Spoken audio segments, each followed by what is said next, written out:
right on 12 noon. So good morning, good afternoon, welcome. My name is JoAnne McLean, and I'm the Dean of the Faculty of Health Sciences.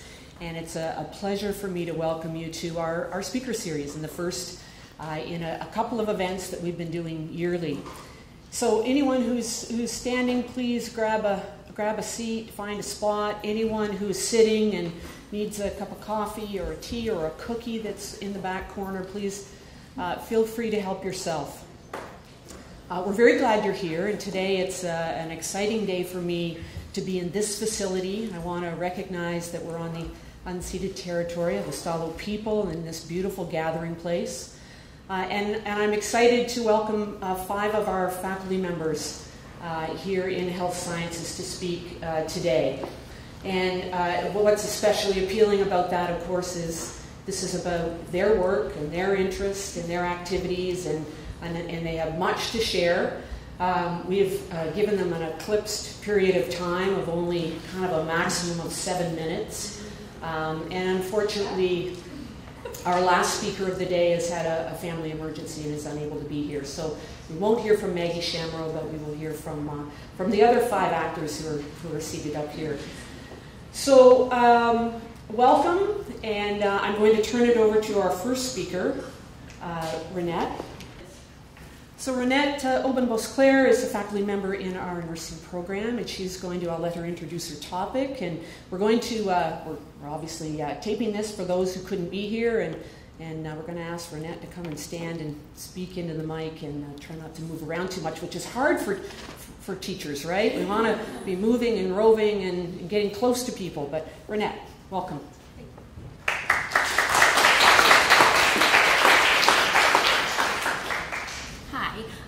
So for those of you who don't know me, my name is Renette. I teach in the first year of the BSN program. And when I first came to U of B, I had the pleasure of serving on the student selection committee. Student selection here at U of B is actually quite a rigorous and process where there's lots of different kind of stages and things that our students have to go through. In order to be accepted into the nursing program, students not only have to meet our academic prerequisites, they also have to come in and have an interview score, have volunteer as well as volunteer or experience hours. They have to complete an essay portion as well as submit a reference letter. So this is very different from where I used to work, where we admitted students on a first come, first served basis. So if you met the criteria for admission, you applied early, you got in. So when I was serving on the committee, it left me wondering, because I thought, wow, this is a lot of work for not only faculty, but it's also a lot of work for students in order to get into the program.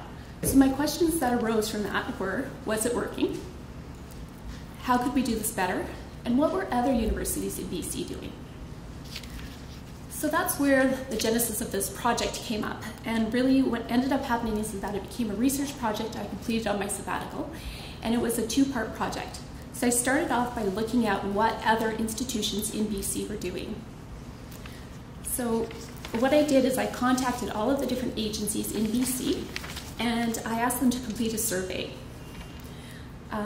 The second part of it was actually a retrospective and exploratory study that focused on competitive admission standards that were used at the University of the Fraser Valley from fall 2009 to winter 2012. So it actually encompassed 6 cohorts of students because we have dual entry. So getting back to the first part, what I did is I surveyed 26 representatives of the 22 BSN programs in BC. And I asked them to rate their selection criteria based on how it affected their student retention, their student population diversity, success of their students, and also I asked them to kind of think about what their suitability of their applicants were to the profession of nursing. What you'll often find is that students who apply to BSN programs, they tend to do very well academically and come to us with a really high GPA. However, what you will find in the research and what we've noticed as a faculty is that just because somebody has a high GPA, it doesn't necessarily equate to the best fit for nursing. All right, good, thank you. So 27% of the institutions that were surveyed reported that they used competitive entry. 41 of them stated that the reason why they moved to a competitive entry model was because of the number of applicants exceeded the number of seats available. And they also stated that attrition was another key reason why they moved to that format. The most common criteria used by institutions throughout BC included cumulative grade point average, English, that's comprehension as well as written and spoken. 37.5% looked at some kind of work experience, and 31.2% stated volunteer experience was another criteria they looked at. Other selection criteria that was identified but not examined too closely was the number of seats that they have reserved for Aboriginal students. Out of that study, what we found is that it was really interesting to see how not every institution defined competitive entry in the same way. So for instance, some surveys said they weren't, or some institutions identified that they weren't using competitive entry. But what they said is that they admit students based on GPA. So that in and of itself is a way of competing, right, for seats. The higher your GPA, the better chance you have. So that was kind of one of the interesting parts. Getting back to UFE, what we found in the UFE program is that we looked at over 205 student files. We looked at the complete student files here. We looked at their academic record through Banner as well. And what we created first off was a student profile where 90% of our students at the time of the survey were female. They ranged in age from 18 to 49 years old, with the median age being 21. All of the students were from non-direct entry from high school. 60% lived in the Fraser Valley, and 60% had previously been enrolled at UFE in the UFE nursing studies and non-nursing studies programs. 90% of participants entered the program with a greater than 3.25 GPA in prerequisite courses in their overall GPA. And also, almost 80% took an average of 13 non-nursing credits prior to coming into the program. So when we looked at all of that, we found that more than 35% of students in the study failed or withdrew from at least one course in the BSN program. Of those who failed or withdrew, 15% were also put on an academic warning. Those who did not fail or withdraw from any courses in the program, there was 2 students who were put on an academic warning, and yet they still completed the program. Of the 73 students who were unsuccessful at UFE, 22 of them, or 30%, reported at the time of application that they struggled and felt stressed as a result of multiple demands being placed on them at any one time. And they also described in the interview process demands being things like arising from issues with family, having too much to do at once, and having difficulty in balancing multiple factors at one time. And those are all really key areas to nurses and nursing. When we did look at the findings, what we found is that in our selection process, the application essay scored significant in terms of predicting our BSN program success. And success was defined overall as graduation.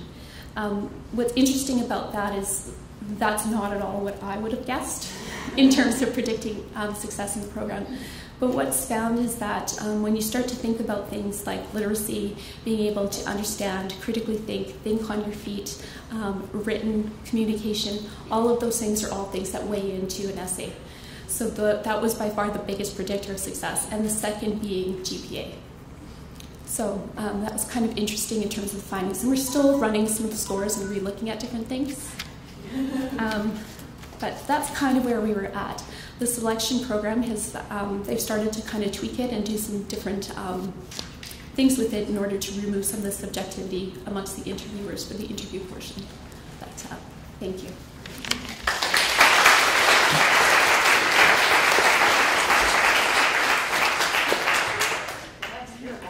So I failed to mention, I think we'll let each of our 5 speakers speak, and then we'll parade them up front here, and you can ask them your hard questions.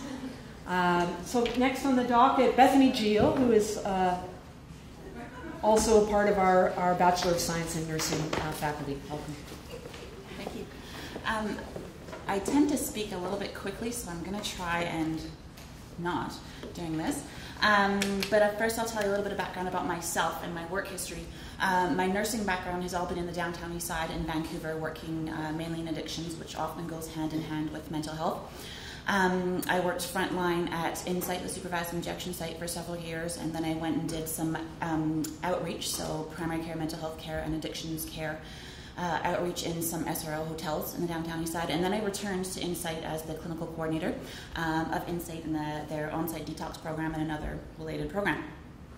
So I'm going to give you a little snippet, very, very brief snippet of my thesis, which I completed just almost 1 year ago at this time. So the problem that I was wanting to address, or one of the main problems, is the harms related to drug use. And it's been in the media quite a bit lately, the numbers of overdoses and overdose deaths that have been occurring, particularly in 2016. A lot of that's being attributed to high rates of fentanyl that are being mixed into and cut into some street drugs. So overdose is a big problem. 555 overdose deaths so far in 2016. That's up to the end of September, and that surpasses the number of overdose deaths in 2015. Other harms are infections. Soft tissue infections, abscesses can lead to bigger infections, septicemia, if not treated. Also transmission of disease, so HIV, hepatitis C are the big ones. So let's talk about harm reduction and how harm reduction attempts to be a response to some of these problems. Harm reduction is facilitative, not coercive, so it it accepts, it understands, accepts people and welcomes people in without forcing a abstinence on people and saying you have to be clean for 10 days before you come in here, or you have to stop using, or you have to stop swearing, or whatever it is. Timing's good, thank you. So that notion of acceptance, so it's facilitative, not coercive. And in doing that, it also promotes a little bit of dignity. So people who are stigmatized, who are shamed, who are made to feel like garbage for their drug use or for their situation in life, are offered a little bit of dignity, offered some relationships, offered a listening ear, even before offered some sort of nursing care. So, and also harm reduction is an ethical and professional response. So it's supported by the Canadian Nurses Association. It's also supported by the College of Registered Nurses in British Columbia, and it's part of our nursing duty to provide care to people who might engage in behaviors that we may not necessarily engage in or agree with. Excuse me. So my thesis was done as part of a larger mixed method study, not at Insight, but at a place called the Dr. Peter Center. Some of you may have heard of that. Dr. Peter Center is a facility that has two components. There's a day program and a residential program for patients who have HIV/AIDS.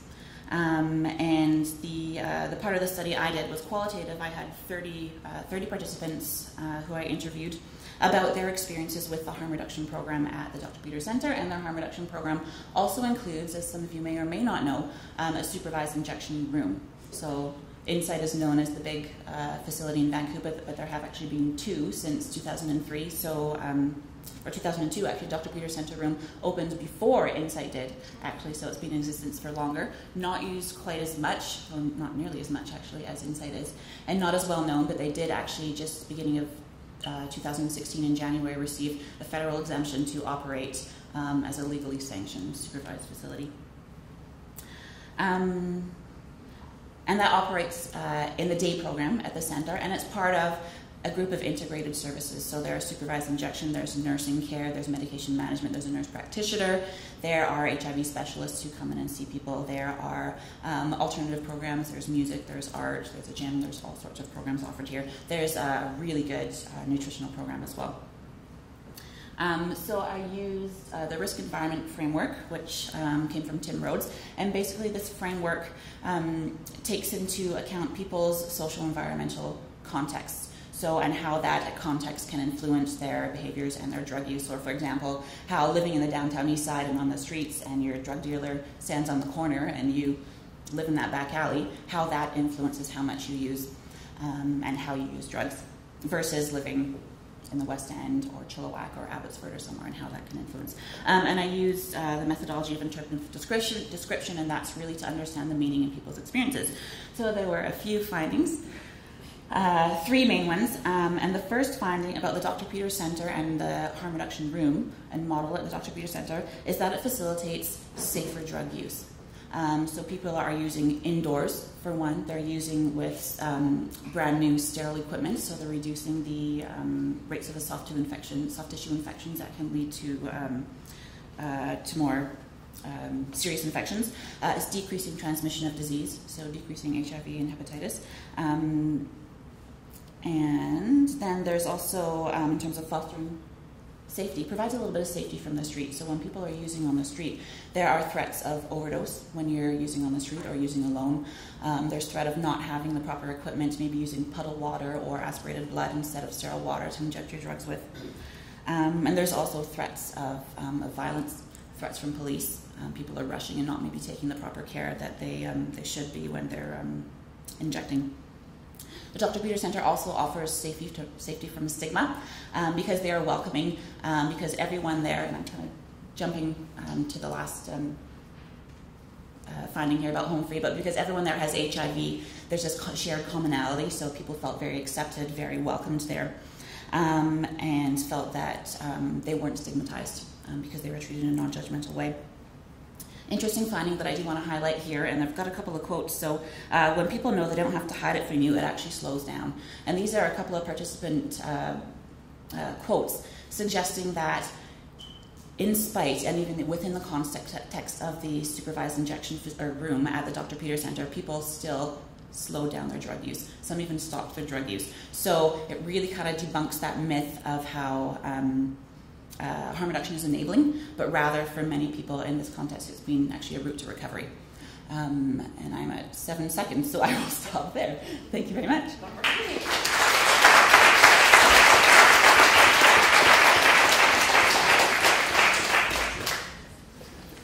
Amber Johnson is from our kinesiology program, and she's going to be talking about KINPals.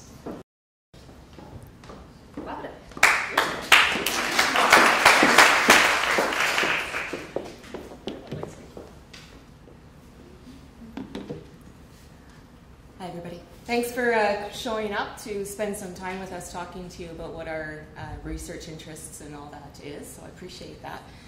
For those of you who don't know me, I am Amber Johnston. I am one of the lab faculty here in the kinesiology department, and I think I've been here for about going on my 12th or 13th year now, so have had some good experiences and seen the university go from the university college into what we are now as an institution, which is great. I also was a graduate from here in my undergraduate degree, one of the first graduates in the kin degree itself, and was quite involved in the establishment of getting that degree moving forward here at UFV. So I've always sort of had some pride with the kinesiology department. So I'm here to talk to you basically about our KINPals. And KINPals is a new mentorship program that we sort of have launched over the summer and then had an official launch this fall. How many of you remember as students, and even our faculty, remember in your first year, how many struggled with something when they went into university? Whether it was accessing resources, understanding where scholarships were, what classes do I take, how do I register? There's so many overwhelming components to being a student, and we just sort of felt that maybe it was time for us to start to look into developing a mentorship program within our kinesiology department, and hoping that it starts to maybe spread into other programs as well across the university. With KINPals itself, you can sort of see here, what we have is the overall goal. And with the KINPals, we're hoping that this mentorship program is going to create some student success and really help with that transition in first year to understanding the things that are behind me. So understanding what the university has to offer. We have an amazing set of resources and staff, and sometimes students just aren't aware of that. And so being able to understand campus resources, where they can get involved, all the different types of activities that we have and groups that we have here at UFE is sort of one of the things that we can expose these new students to. In addition, providing them some, survival skills. So in that we mean helping them with some of those first year struggles.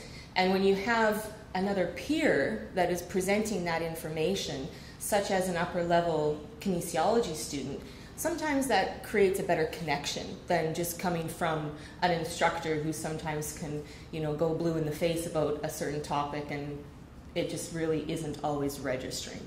So we're trying to create that communication and that overall sort of connection with those students. Study skills and goal setting, having those upper level students helping to sort of share their experiences, what they went through, how they can understand what these students are going through, and providing some of their experiences as well. You can see at the bottom there, one thing that we are really trying to ensure with these volunteer students is that they are in no way acting as a tutor. They are not trying to say, oh, well, this is how this instructor examines, you can expect this on a certain test. That's not the goal of that. In addition, they are not obviously taking the role of an academic advisor. We have that role within our department, and they are not a counselor. So they are sort of going through some training that will help them to sort of pass off students if they feel that they are recognizing that they need academic advising or that they perhaps need some counseling. Here you can see our prototype of our shirts. So they're going to say KINPals on the front and then a nice little pun for kinesiology, I got your back, on our backs. These will be our KINPals shirts that we will be wearing hopefully in the next month once the shipment comes in. But you can see here, this is sort of demonstrating the goals of being a volunteer mentor. So we have had a great response. We've had about 25 students, upper level students, that have volunteered their time. They are getting co-curricular credit for this, but they've volunteered their time to be matched up with new first year students. So each of these students have 1 to 2 mentors or mentees that they've taken on. The goal for the upper level volunteer students is to get some experience. So they get the credit, so they get the CCR credit, they get some work experience, they have the ability to, again, sort of strengthen their own skills, share their experiences, and just gain some overall leadership and training. It's quite beneficial, and all those things look excellent, obviously, on further applications when they're moving forward. So wait for our shirts. We'll be rocking those pretty soon. In the pilot year, so we do an orientation for our students every May. So we had our KINPals come out, and it was very well received. It was actually quite nice to have 25 students walk in and greet these 40 or 50 new students that were coming in and do a little meet and greet and a quick exchange of information in May. That was sort of our soft pilot. Then we had a full launch this fall, so all of our students have been matched up. We've done an annual KIN Cup, which was just a way to sort of kick things off. Some of you may have seen us out in the field over that 1 week where we did sort of your typical sports day events, and we did some competition with kinesiology students and some faculty. Dr. Joanna Shepard and Brian Justin and Marissa were all very involved in making that a success. So that will be an annual event that we will do next year. Just a way to kick it off. We also, in addition, are providing a workshop. We're going to try 1 per term and see how it goes. So we have had our first workshop just about a month ago, and we had 18 students show up, which I sort of took as a success considering we had about 30 to 35 new students this term. It's very hard, obviously, with scheduling to get a time where everybody's going to be able to come. Expectations over the term, just to try to wrap things up, is they are expected to try to meet face-to-face with these students, trying to avoid text messages, try to have that connection time, and just help them with different questions and think of a certain topic and have a discussion with them, to be a contact, to help with registration, and to encourage them to participate in social events and other events around campus. There's our sort of advertisement, and these are our sort of workshop topics that we will continue to cover with that. Again, we're hoping to develop a little bit of a research tool. We are going to apply for the Innovation Fund offered through UFE. I would love to see this move into a full forward mentorship program across the institution and develop some framework for that. Just to sort of hit a really positive note, it really does affect all of our institutional learning outcomes. So if any of you know, we have some sort of ILOs, that's our favorite word right now.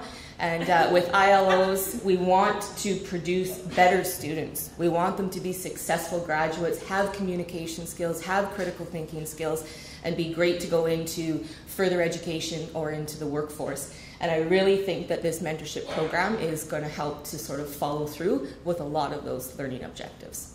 So we're very excited about it. Thank you very much.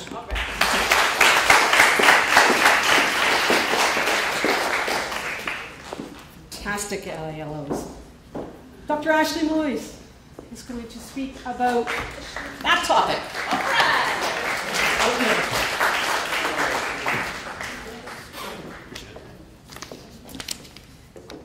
Thank you all for joining us today and for the invitation to present on my research, which over the past several years has focused on the intersection of philosophy, religion, and medicine, or what is typically referred to as medical humanities.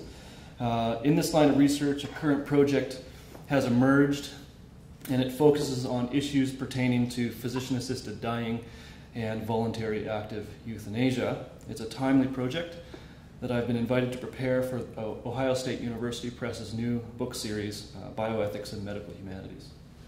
And the working book title is Hugging Death, Anticipating Suicide, and that's what I'm going to be talking about today. Many have argued that death is a clinical phenomenon which medical professionals know well. Many applaud the institution of medicine and its corresponding understanding of how the body works, including how it dies. After all, it is a physician who prides herself in understanding the bodily mechanics incumbent to life and death. But this reveals a particular modern value that must be assessed, that being the capacity to do with that knowledge, or the modern will to power, to know, to understand, and to control. And so it is no wonder we also discover in the biopolitics of end-of-life morality modern notions of control and freedom for self-determination. This type of infatuation with power from knowing is reflected in the morality to be exercised by the infirmed and the dying.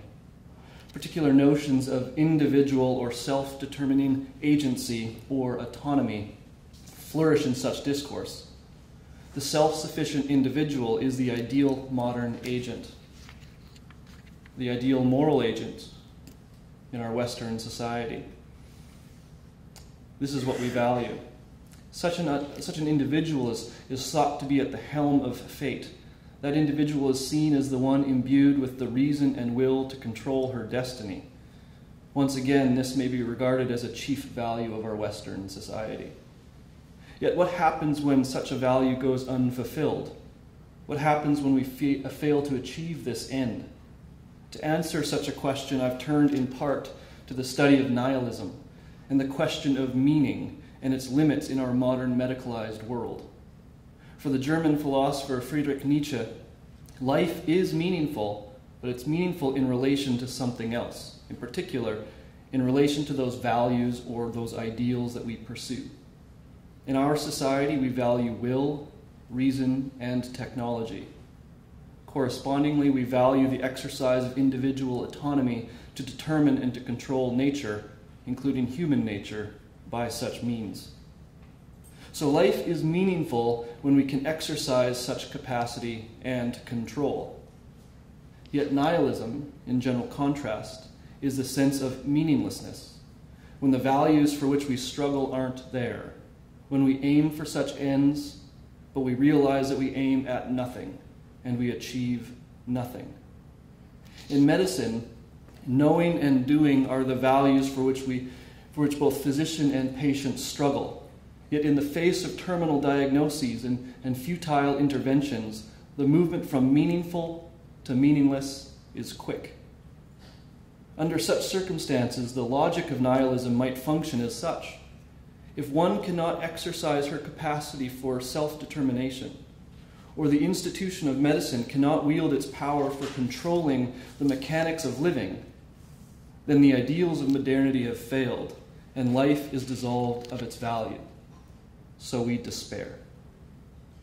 Despair is the haunting response to such failure. And despair, as the French existentialist Gabriel Marcel has argued, antagonizes human existence. It tempts it incessantly. It tempts one to death, anticipating the very destruction of life itself, whether our own or that of the other. So Marcel forewarns, one is capable of despair, capable of hugging death, and of hugging one's own death. This is a particular posture that might be exemplified in the modern turn toward physician-assisted dying and voluntary active euthanasia, in which both patients and physicians come to hug death. But now for the individual hugging her own death, we proffer more medical services to aid her despair, in a sense affirming her worthlessness, but all the while safeguarding the illusion of meaning for the physician and her guild because of the capacity to bring forth death by will, to control death by our knowledge of it. The trouble I have with the modern turn to control dying in such circumstances is not the technology used to palliate pain and to mediate the experiences and expressions of dying per se. Rather, the trouble I have with modern medicalized dying is the rejection of existence that corresponds with despair. Connected with such rejection of the patient's feelings of functional loss, reductions in sense of self, the dilution of self-control, and fear concerning future burden, discomfort, and the like. Such despair is akin to asserting life as wholly disposable and utterly unworthy of existence in its present state. Despair, then, is an act of denying one's self as being an embodied instrument of hope with and for others, regardless of the state of health or sickness one might be in. And it is the question of hope, of its meaning during times of tragedy and personal catastrophe, questions of the foundation of hope, that one might not die in despair. That's the principal aim of the project that I'm setting out to research and write. This project will take up the principal crises of end-of-life bioethics, which serves in many ways as the contextual basis for the relevant discussion and engagement with these themes of despair and hope, incumbent to the writings of Friedrich Nietzsche and Gabriel Marcel. Such a response might offer medicine a particular humanism and philosophically grounded catechesis that compels us to think again about the affirmed life abutted by death, to be reminded of this 12th century Latin antiphon, Media vita in morte sumus, or in the midst of life, we are in death. To reflect again about a life that is not only to be willed, respected, and protected as a penultimate rule, but also while leaving room, and this is important, while leaving room for the possibility of medicine to serve the living even unto death. To think again about how an affirmed life can be sacrificed. To think again about what it means to flourish as a human being even unto death by medical means and the provision of care executed by the helping professions. To think again about how one might die in hope rather than despair. Thank you.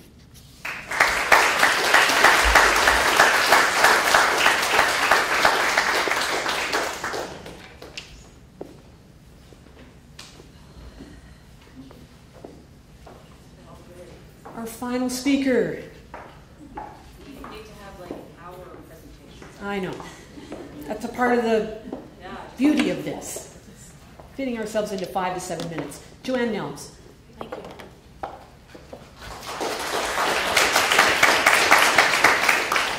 Hello, everyone, and thank you for coming. And thank you for the invitation to speak today about my project that I completed while on my sabbatical from UFE here.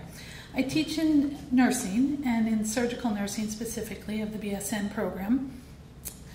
I had some experience with acute pain. I started to teach about acute and chronic pain. And as I learned more and more, I became aware that I had 3 family members that suffered from chronic pain. And being a nurse, I didn't have any recognition or understanding of what they went through and what they continue to go through. So I thought I'd do my project on chronic pain. This research project, chronic pain affects 50% of Canada's workforce. A public opinion survey identified that only 50% of Canadians believe that chronic pain exists. I wanted to understand how chronic pain affected people in the Fraser Valley. and disseminate those findings to the public in hopes of bringing visibility and awareness to this important problem that is invisible. So I conducted a phenomenological inquiry. Proposed sampling was used, and I received 20 volunteer participants, and we interviewed them for an hour. I interviewed them for an hour. They ranged in age from 24 to 81 years. 13 developed chronic pain from accidents that resulted in injury. 7 were related to disease, and that was ankylosing spondylitis, rheumatoid arthritis, and pancreatitis. Participants lived with chronic pain anywhere from 1 to 34 years. The mean years was 12 of living with chronic pain out of my participants. Each person's story conveyed their inner strength and their resilience as they fought to maintain some level of activity and overcome the psychological, and social barriers. What I learned is that chronic pain affected a variety of people in the Fraser Valley, some of whom were national level athletes. Many who led a very physically active life, such as competing in triathlons and other sports. Others were professionals who had strong work ethic and kept working despite their injury. All participants required objective proof of their pain. And this was critical because there was an underlying suggestion by healthcare professionals and family and friends that persistent pain was imagined or falsified. Thus, seeking understanding played a significant role in validating that their pain was real. I have a quote here. It's not entirely unexpected to have somebody doubt you or call you a liar outright if they see you doing something that doesn't fit their version of chronic pain. So the investigative phase into their injury or illness played a significant role in their psychological well-being. Because it occurred over many years and involved countless diagnostic tests and procedures, there was a sense of desperation with the goal of cure or achieving significant relief being inextricably tied with identifying the cause. Many didn't know the cause. There was also a desperation and a willingness to try any treatment. And I have another quote. It's not just where your injuries are, the worst part is your mind. I just never got to the point, even though I worked out scenarios and stuff, not exactly planned it, but I worked out the pros and cons, and that's of suicide. We were talking about suicide. Living with chronic pain for greater than 1 year involved significant loss directly attributed to the forced change in their lifestyle. None of them asked for this. It was forced upon them. Persistent pain significantly impaired their ability to socialize and maintain an active lifestyle, which they were very used to. The lack of understanding and stigmatization further contributed to their social isolation, and it required daily adaptation where they were socially captive some days by their pain, on most days. And another quote by someone, there are people that just have quietly drifted off because I can't do the activities that I was doing before. So you are not there, you're kind of out of sight, out of mind. And another quote, to me, life is not about the absence of pain. It's about an ability to continue to do the things I enjoy. And they had to find that again. The awareness of stigmatization caused participants to hide their pain when interacting with society. They put on a facade and pretended to be well in public. And this became an unconscious act even with family and friends. Participants who had lived with pain for greater than 2 years gradually defined a new normal for themselves. And that was a normal of living with daily pain, hopes of improvement or cure, and positivity in facing challenges. In the majority, there was a defining moment or a conscious decision that they refused to be defined by that pain. Also, they had significant fatigue, and it was an ongoing search for treatment. As they felt empowered, their focus slowly transitioned. This was presented to me as a gradual modification and not an acceptance of pain. They were quite emphatic that they don't accept that pain. This was a transition to a new normal, and that means living well with chronic pain. And I have one more quote. People say you need to learn to accept it. I acknowledge it's happened. I acknowledge it's part of my life, but it doesn't define me. So that's just a brief overview, but I do have a banner over there that has more quotes and pictures of my participants, the ones that I could have a picture for that they agreed to. And my hope is that I can continue sharing that with other people in the community, and that hopefully we can make it more visible. Thank you.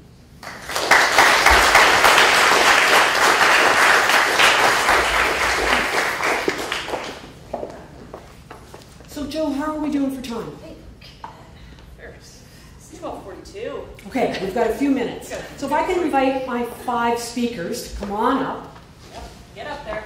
Come on up. Take up our time. And if I can open the floor for questions, and if you would like to just address them by name or point or topic, but any questions that anyone has, please feel free to ask right now. Questions? I have a question. I'm sorry, Renette, yeah. Renette. So, just being a BSN student, I'm curious if you mentioned that the essays were a big predictor of success in the program. So, how did you make that connection? And do you think that it was beneficial to share students' essay scores with them? That's a good question. It was kind of interesting because when we were going through a lot of the different criteria in the BSN program, one of the biggest questions I had is in terms of the interviews is we had so many interviewers that were completing the entire interview on each person. So subjectivity was a big thing in terms of scoring. One thing that happens with the essays is that the essays are all marked by one person. So my recommendation that came out of that whole process was that we look at doing the interviews in a different way to kind of get rid of some of that subjectivity. So we've actually changed the, can I share that? I can share that. We've changed the process this year. We changed the process this year whereby we have different interviewers are assigned to specific questions. So they're going to mark that one question looking at specific criteria, and then there's going to be less of that. Like because one person's always marking the same thing, there's less subjectivity in the scoring. In terms of people sharing the essay scores, I'm not really sure where we're at with that. We haven't discussed that at all. And I don't know particularly how relevant that would be in terms of, it might give you some feedback, but I don't know what you would do with that. So I'm not sure. We haven't talked about that at all. Thank you, though. Thank you. Good question. Other questions? Hi, I have a question for JoAnne about chronic pain. You mentioned that there was not an acceptance of pain, that there was sort of a turning point. Was that triggered by anything other than time, or was there a methodology or a mechanism that helped people turn that corner? Thank you for your question. There was no one trigger or turning point, and it happened at different times throughout their pain journey. For one gentleman, he was the oldest of the participants, and for him it happened after he thought about 10 years of living with chronic pain. Somebody who lived with chronic pain for 1 year was still in that. They were sort of angry and still fighting with WCB, and so they weren't in any space. I do believe that has a piece to do with it, is where they are in that fight with whoever it may be, might be themselves. And interestingly, the people with rheumatoid arthritis didn't really see themselves in the same position as others with chronic pain, and they just accepted it as, oh, it's part of aging. Even though I can barely get out of bed every morning, it takes me 1 hour, that's aging. So, yeah, so there wasn't one specific. Thank you. I have a follow-up. Yeah, go ahead, Emma. I just started in a follow-up to that. Did you see any association or people that were a little bit more accepting of having chronic pain with being in like self-management programs or in support groups to help them understand that it's figuring out whatever works for them to manage their disease, to live a better quality of life? Thanks, that's a great question too. Many of my participants were involved in a self-management program, and 3 of them actually taught the self-management program for chronic pain. There is a program that's funded from UVic, and it's teaching people in the community how to live with chronic disease, and one specific one is living with chronic pain. And, you know, the ones that taught it got kind of tired of hearing the same stories over and over again, and it was the same as their story in their words. So I don't see any set connection. They're put through so many programs depending on their injury or illness. If it's an injury through WCB or ICBC, they're put through so many programs, and it's not necessarily to benefit them in a healthy way. So there's a lot of anger and angst around that. So it really depended, and I didn't focus on that exactly, but that was a great thought. From what I heard and saw, I didn't. Burning questions? Okay, last one. Thank you. Is there anything in the nursing program that works similar to I believe there is some spark in the nursing program. Maggie, who isn't actually here today, has contacted me to try to connect to have some discussion. So the Bachelor of Arts does have one, and we used a little bit of their sort of background, and some larger institutions obviously have some mentoring programs as well. But I think there is a spark to bring a bit of a mentorship program into nursing, and then again we're hoping it just sort of continues to spiral across the institution. So I think it's in the works. Maybe a friendly competition with the nurses. Yeah. The KINPals always have to do competition. Friendly or friendly. It's a win or lose, it's a competition. But we'll still win. Yeah. So I think that you folks can probably appreciate how hard it is to come up and speak for 5 to 7 minutes on a project that is leading to a book or a full year of research, full activities, as you've heard today. So please join me in thanking our 5 speakers.